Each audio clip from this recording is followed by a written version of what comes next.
First of all, I want to ask forgiveness in front of what I'm going to be doing, not at the end, because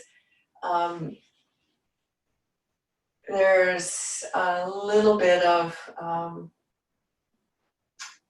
little difficulty in not being able to see each person in our virtual room. And all of our bodies are so different. And all of our bodies have a lot of different needs. And so please be as kind and careful as we do these few restorative poses that we're going to do today, as you possibly can be. If you want to skip anything, that's absolutely fine. If there's something that works for you and the way you're feeling right now and you want to linger in it, if I suggest something else, then just stay. So my intention for these practices or this session is more to be with stillness and movement as they are working together. One of my teachers, Ajahn Amaro, talks about his teacher, Ajahn Chah, who spoke about still moving water. Still moving water. And even if our body is not moving, physically moving, there is movement internally, as we know. And internal movement can come in the form of sensations. It can be cascaded by thoughts and feelings. So that even though the body might look still, there can be a variety of movement inside. So I'm going to show you a couple of restorative poses that I have found useful on retreat and have taught these for several decades now. And again, just to put a disclaimer in, it's not for everybody. So you'll have to look and see, please, if this might work for your particular body and how you're feeling in your body right now. So what I would like to do is demonstrate all three postures. And then I would like everybody to turn their cameras off and do them. And so this gives us a private space of our own with no need to look outward, but just to be inside. And then I'll guide you in the poses. But after you've finished watching, I'll talk you through them, but have your camera off just so everybody has some quiet space of their own. Okay. So this first pose is, and all of these can be calming for the nervous system. All of these are what I might consider and do consider one of the 4 universal postures of meditation. These are lying down, okay? So this first one is my particular favorite. You can use a meditation cushion. You can use a blanket, roll up a blanket. If you don't have either, you can use some sort of a pillow. So I'm going to show you on my very old meditation cushion in 2 ways. One is like this, in this sideways, and then one is higher. So it's looking more like that. Oops, remember to look at the camera. Okay, so this is how we do this. First you lie down, and I'll give you a minute just to feel the floor because it feels mighty good, at least to me. And then probably the most graceful way to get into this, if you can, is to press your feet down on the floor, lift your hips up, and slide your cushion either like this or the other way, which would make it go a bit higher, like this. And this creates sort of like a little bit of an inversion that should feel very comfortable It should not cause any consternation in your lower back. Before we go too much further, I just want to show you that the cushion is just under my hips, okay? It's not so much under my spine, which would be a different feeling and would offer different benefits. So the way to come out is like that, and then we'll take a little time before we get up.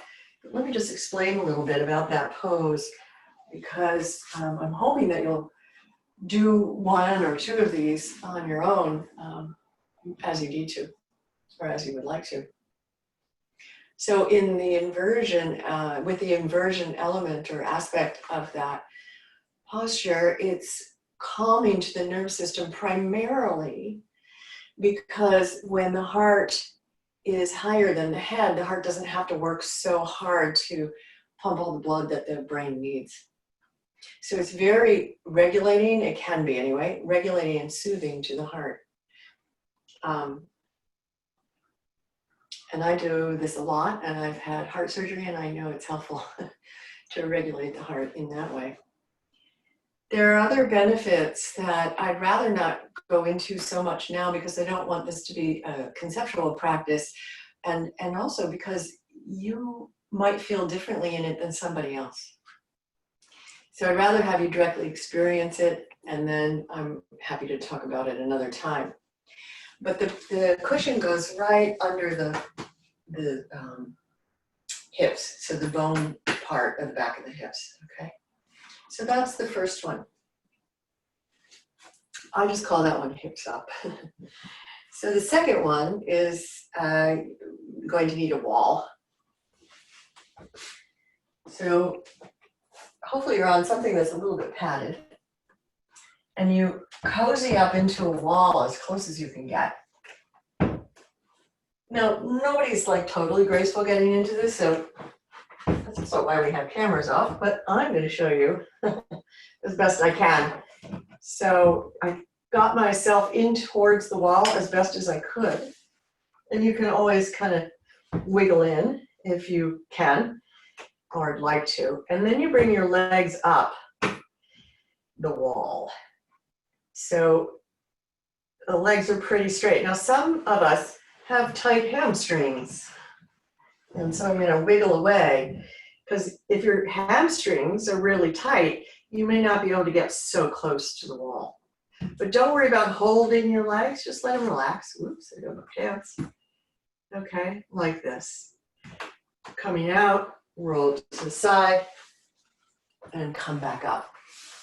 Now, some of the benefits of that are that it drains the lymph in the legs. And again, everything in the body a lot of times is working against gravity. And so when the legs and the feet and the legs are higher like that, the lymph is more naturally draining down and then through the kidneys. It's also really restful for the back, or it can be. So that's another option. And then we have opportunity number 3. So when I was doing retreats in the very beginning of my contemplative career, I was in, as many of us on this retreat are, in deep chronic pain. And so I would take sessions and really practice on the floor. And I didn't do much movement at all. In fact, I couldn't sometimes. I still practice lying down on the floor. In fact, sometimes I turn my camera off in our sits so that I can lie down and practice flat on the floor. And I'm very fortunate that I have this space. So this next one, so I will do a variety of these kinds of practices and meditate in them. Lots of different practices can be done in these postures. So this is the third option that I want to offer you. This is made with the blanket, or just a little bit of a roll with the blanket. Now, this might be too high for some of us. It might be that you want a little roll, maybe just that deep. So you have to play around with this yourself because, again, everybody's bones are placed differently. Everybody's structure is slightly different. Everybody's gone through different things in their bodies, hearts and minds. You know, it all is one package here. So we can't really distinguish sometimes what caused what, and in a way, it doesn't really matter. Because we want to work with ourselves as completely as possible. All parts of ourselves matter, but sometimes it's good just to let everybody communicate and talk inside. So I'm going to put this roll right at the base of my shoulder blades. Now you could go a little higher with the roll like I just suggested, or not, and then you can bring your arms down like this. But recently I've also, because of what's going on in the world, I've been doing that like this, doing this pose like this. And this gives me a really nice sense of holding myself. It makes me feel contained and a little bit less vulnerable. So you can bring your arms down like this. You can place your hands or arms like this. And then you're going to lay like this. Now there's one thing that I would suggest is if your neck is at all tight, and mine certainly is, then have another blanket or a cushion under your head. So you still get the opening here, so to speak, but without the expense of your neck. Now that one is particularly good to open up the lungs. And some people call it a heart opener. I don't. I think the heart is opened by the heart, not necessarily physical posture.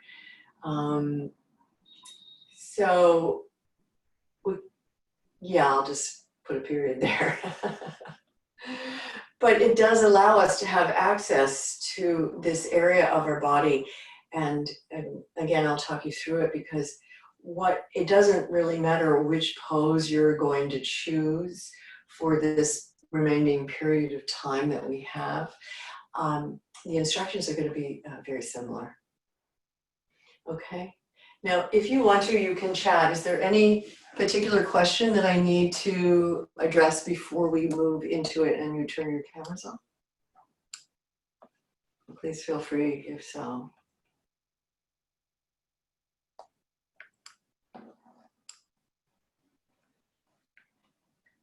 Jay, can you read that to me? I can't see that far away. Can you? I can. Do you want me to say it? Yeah. Is that? It's Kayla. Kayla, hi. Hi. Yeah. Hi. I was just wondering, I'm sorry, I didn't understand. Are we doing all three or are we choosing one of them? Well, we don't have, you could do maybe two if you want to. Okay. I think it's beneficial to stay in one for a little bit of time. Sounds good. And then to rest on the floor as a way to come out of it for a little bit of time. So at this point, I would suggest that you pick one, and then we're going to all end up just lying down on the ground. Okay. To release. Okay, beautiful. Thank you. Good question. That's a good one. Thanks. Anybody else have any questions? Okay. All right. So turn your cameras off. You're going to rely on my voice now rather than watching me. So I'm going to be as articulate with my directions as possible. I'm going to go through each one of those poses and I'm going to talk you into each one.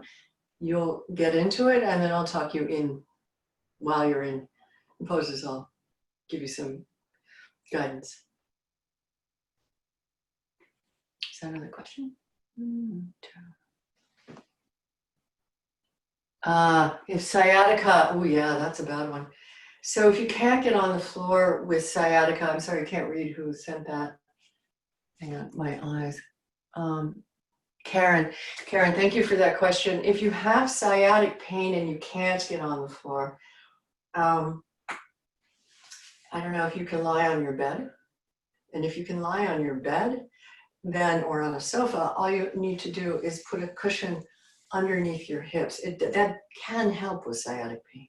The legs up the wall is helpful for sciatic pain, but you have to be down on the floor to do it. So if there's anything you can do, just do that, because the guidance that I'm going to offer you while you're in one of these postures is going to be similar. And sometimes we can just be sitting and the guidance might make sense as well. So in essence, it doesn't matter what pose you're taking or what posture you're in, because we're going to go inside. But I'd like you to be as comfortable as possible. And if you can explore one of these restoratives, then that's great. And apologies if you can't. I wish I were there to help you with something else, but just sitting will hopefully be beneficial as well, and listening. Okay. Is there any more? Okay. All right. So you're either bringing your legs up the wall, or you're lying on a cushion or a blanket with that underneath your hips, or you're bringing a blanket or some sort of cushion or roll, very narrow roll if possible, underneath, right at the base of your shoulder blades.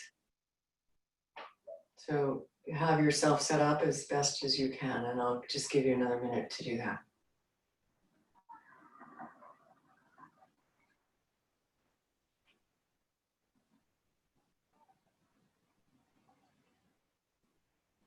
And remember that everybody's body is very different. Our physical bodies are very impacted by our emotional body and our mental body. The body holds and resonates with and expresses all our thoughts and emotions from one moment to the next. Alex so beautifully brought us into the somatic expression of loving kindness. I'm hoping to carry that in here too. Or of non-harming, as he so well said. And so whatever the posture is that you're in, and it could be just lying down on the ground, lying on the floor, maybe bending your knees with your feet on the floor, whatever you choose to do right now is with the utmost care and consideration for what your life is holding and how your body is holding it.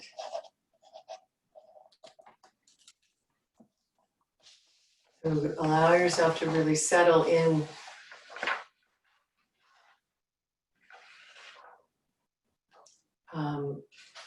allow yourself to really settle into whatever it is that you're on. If you're in a body, we just got another really good question. If you're in a body that is in a cycle, a menstrual cycle, then they're all okay as long as it feels all right for you. Putting the cushion or something underneath your hips is really a matter of comfort. It's not inverted enough to make it antithetical to the release of the blood. Thank you for asking that. So as you settle in more and more into what it is that you're doing, allow your eyes to close if you're comfortable with that. Turn your gaze inwardly. And we're utilizing the entire landscape of the body, whatever part of that landscape is comfortable for you, or the entire landscape of the body, to investigate it, be with it, be tender with it as best as we can be. Be respectful and kind. And just be with. We are offered this really precious opportunity to be with everything that's going on right now. Everybody's experience of current causes and conditions is going to be slightly different. We want to honor ours. Honor your experience of the world today as it's expressing itself in your body. If you need to put a hand on your heart area or your anywhere in your body that helps you as far as to soothe it or just to be with it, then please do that. Again, all the cameras are off, so you're in the privacy of your own home. Right now, you're in the privacy of your own body.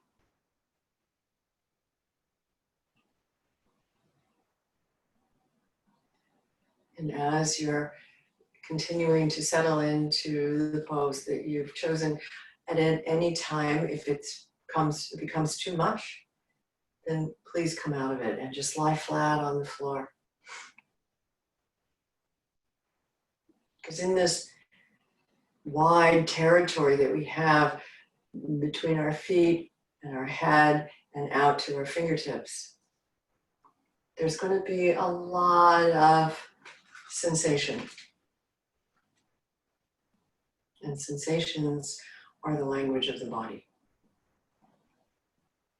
It can be important to interpret them to some and at some times. And it can also be just as important to notice them as pure sensation or expression. It's like looking sometimes at an abstract painting, you get a feeling of what went behind and into that painting, or reading a poem. The words may not be exactly pointing at relative reality, but it reminds us of the finger pointing at the moon. Can we sit with, be with, befriend the experiences that our body is having right now and hold it as softly and tenderly as possible? It's when we meet ourselves wherever we are and take these pauses that whatever happens next, we walk out with just a tiny bit more clarity and a little bit more sensitivity. And hopefully a little bit more courage to meet what's currently happening. So we find our inner voice so that we can speak it. We create this relationship with ourselves so that we can have better relationships with each other. We remind ourselves of our own goodness so that we can slowly see that in others.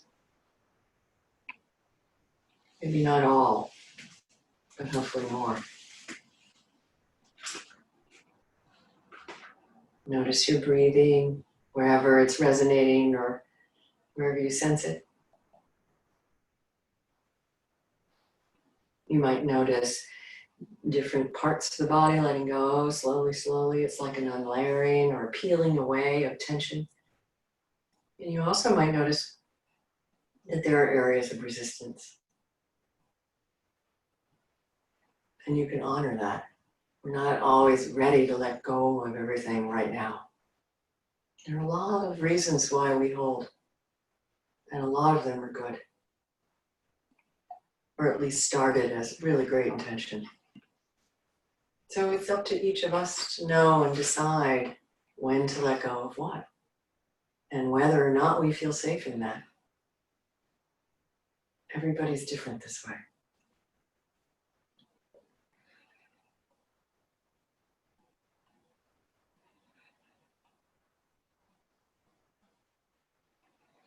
We're very tender when we sit and turn in a little bit more, or lie down and turn in a little bit more.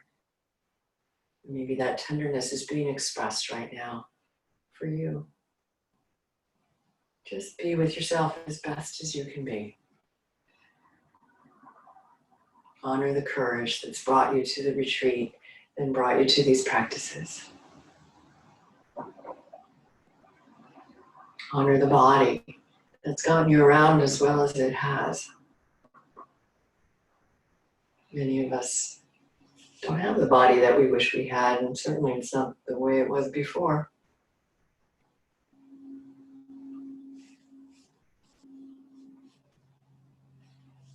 But we can still take care of it.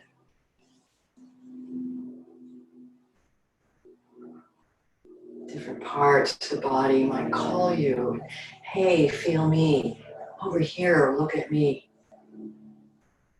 Hi, I want to tell you something, it might say. And feel free to allow your awareness to be open and drawn towards whatever the sensations are, the expressions are in your body. In between something calling you, just rest.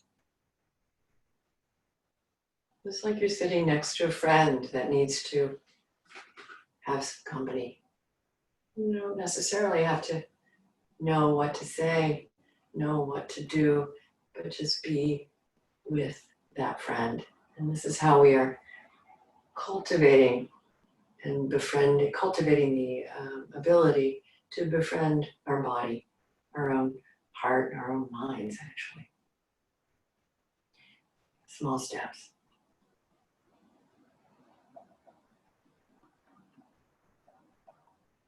I'm going to allow you some silence. I'm still here with you. And just take a few moments in a quiet space and just see how your body is expressing itself. Attend to it as tenderly as possible.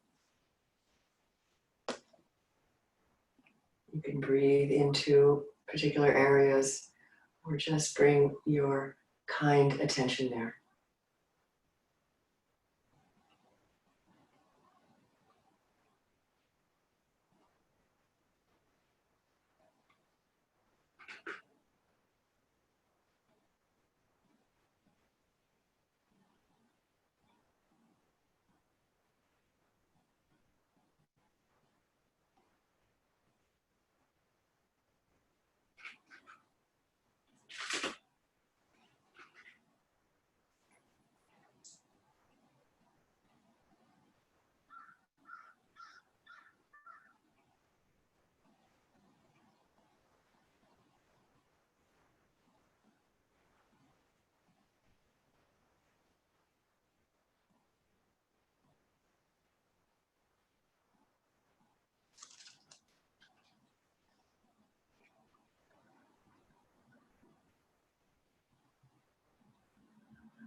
And slowly, slowly, before you move, just consider, if you haven't, coming out of the pose that you're in.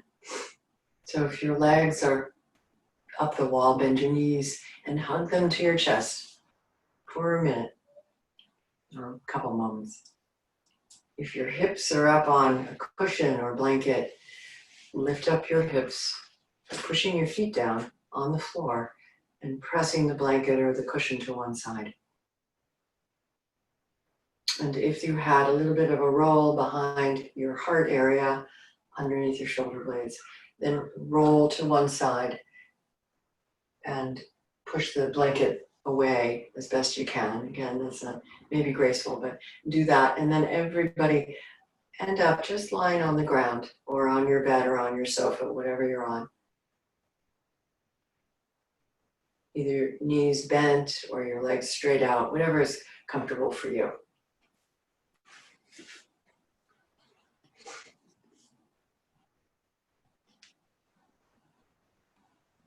And as you've gotten onto the ground or flat on the bed, or a sofa, or maybe you've been standing this whole time or sitting. And so we just return to acknowledging a neutral posture.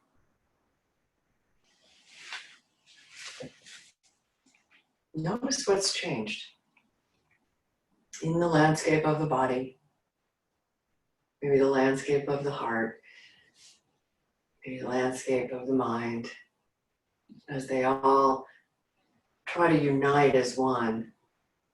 What's shifted? What's changed? Maybe it's the breath, that small little voice of body, mind, and heart, always resonating with whatever we're thinking or feeling.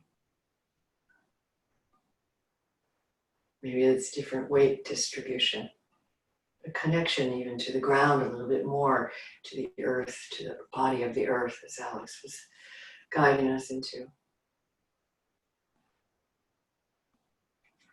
Maybe just feel more weight.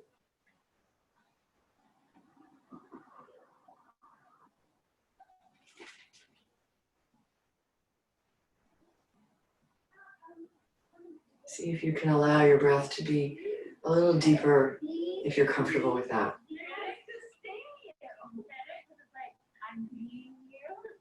You may have the sounds of lives outside my room, so outside my home, you might hear that. We can hear those sounds as sounds of life and include them. That's a good thing.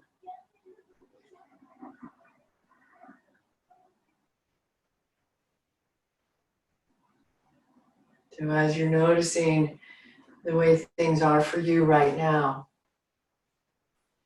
see if you can bring kind attention to whatever it is that you're experiencing.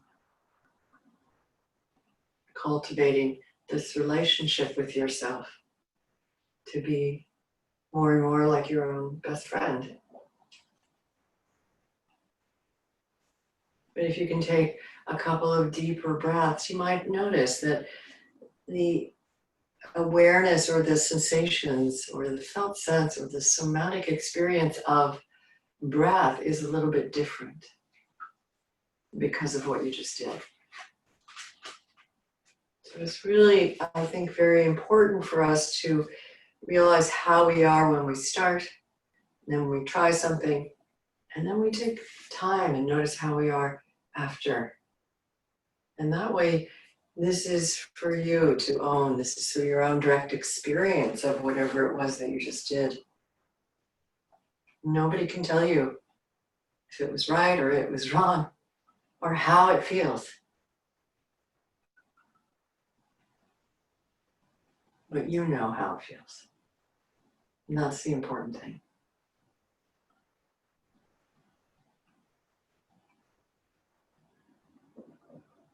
Now to continue to refresh and renew and restore our systems of body, of heart, of mind.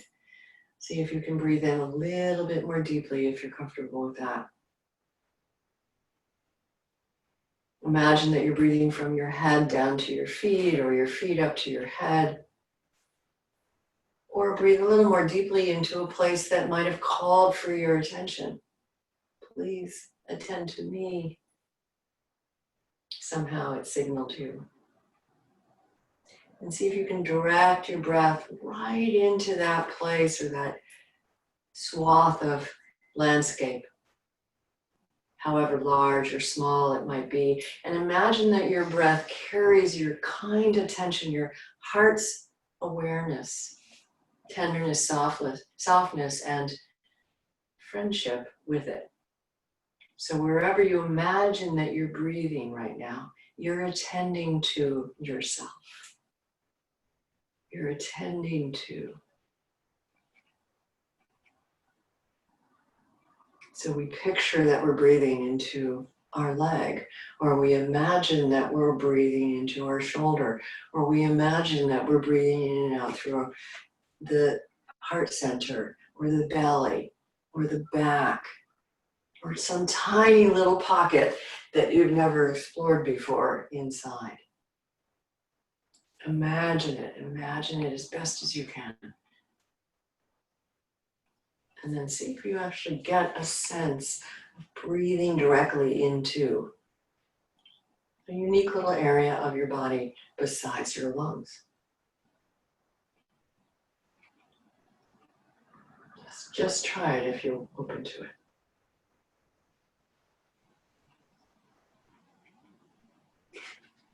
Wherever you imagine breathing, you're directly connecting with that breath, with your attention, your kind awareness.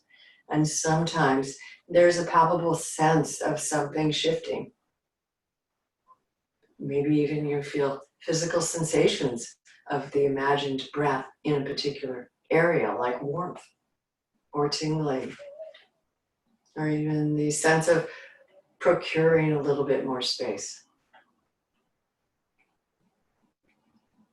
Again, we're in unique territory for each of us here. But use the power of your awareness, with the power of your own heart's goodness, to address and attend some place in your body right now, either through fuller breaths or very directed breath. Meet your experience with kindness. It's not pushing it away, but meet it as best as you can.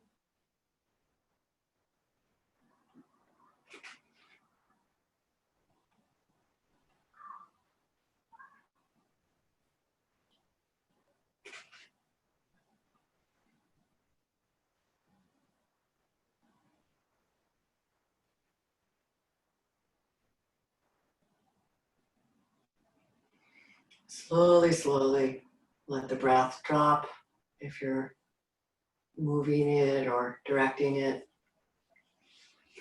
And slowly, slowly begin to come up. And I suggest that you bend your knees if you're down on the floor and roll to one side. And then use your hands and your arms to lift you back up so that you're not leading with your neck or stressing any particular area of your body. Come up very kindly and gently.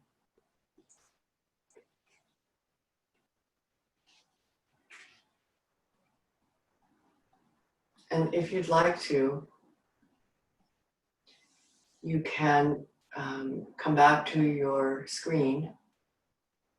And I'm going to give us a few minutes to chat in any questions or comments that you may have around what we just did. So you'll have to give me 1 second. I'm going to switch my camera. No, I can't switch my camera. I can't see the questions. Maybe